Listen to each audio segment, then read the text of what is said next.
விவசாயத்தோட ரொம்ப கஷ்டமான துறை விளையாட்டுத்துறை.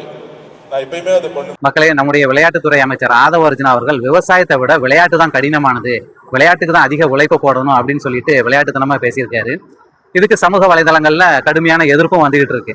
ஏன்னா விளையாடுறவங்களுக்கும் விவசாயிகள் தான் ரத்தத்தை வேர்வையா சிந்தி உணவு உற்பத்தி பண்ணி கொடுக்கணும் அப்படிங்கிறத மறந்து அவர் அந்த மேடையில பேசிட்டாரு. அதுக்கப்புறம் அவர் சில விடயங்களை பேசினார். என்ன சொன்னார் அப்படின்னா, விளையாட்டுத்துறையில இருக்கக்கூடிய மாணவர்கள் சக மாணவர்கள் கூட சேர்ந்து கல்வி கற்கிறது ரொம்ப கஷ்டமா இருக்கு. அவங்க காலையில 5 மணிக்கே எழுந்திரிச்சு விளையாட்டு பயிற்சி எடுக்க போறாங்க, ரத்தத்தை வேர்வையா சிந்தி காலையிலேயே உழைக்கிறாங்க. திரும்ப ஒரு 9-10 மணிக்கு கிளாஸ் ரூம்ல போய் உட்காரும் போது மற்ற மாணவர்களுக்கு ஈக்குவலா அவங்களால கல்வியில கவனம் செலுத்த முடியல. அதனால நான் கல்வித்துறை அமைச்சர்கிட்ட என்ன சொல்லியிருக்கேன் அப்படின்னா, அவங்களுக்கு தனி அட்டென்ஷன் கொடுக்கணும், அவங்களுக்கு தனி கிளாஸ் ரூம் கொடுக்கணும் அப்படின்னு சொல்லியிருக்கேன் அப்படின்னாரு.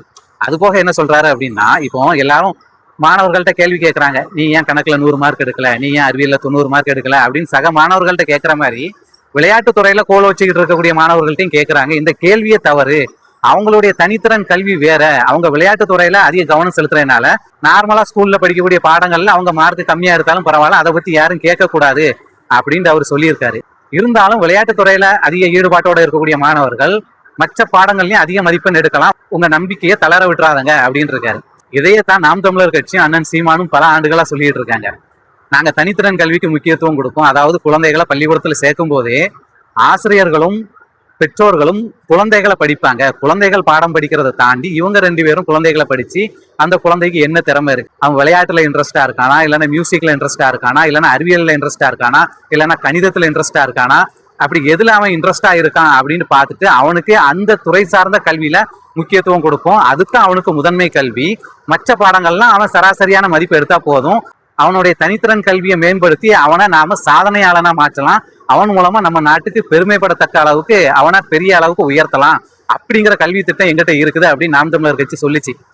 ஆனா இதை எல்லாரும் கேலி கிண்டல் பண்ணாங்க. ஆனா இன்னைக்கு விளையாட்டுத்துறை அமைச்சர் கல்வித்துறை அமைச்சர்கிட்ட போய் தனித்திறன் கல்விக்கு நீங்க முக்கியத்துவம் கொடுங்க அப்படின்னு அவர் பரிந்துரைக்கும் போது, உண்மையிலே இங்க நடக்கக்கூடியது தாவேக ஆட்சியா, இல்லைன்னா நாம் தமிழர் கட்சியின் ஆட்சி வரைவை இவங்க பார்த்து செயல்படுத்துறாங்களா அப்படிங்கிற கேள்வி எங்களுக்கு இருக்கு.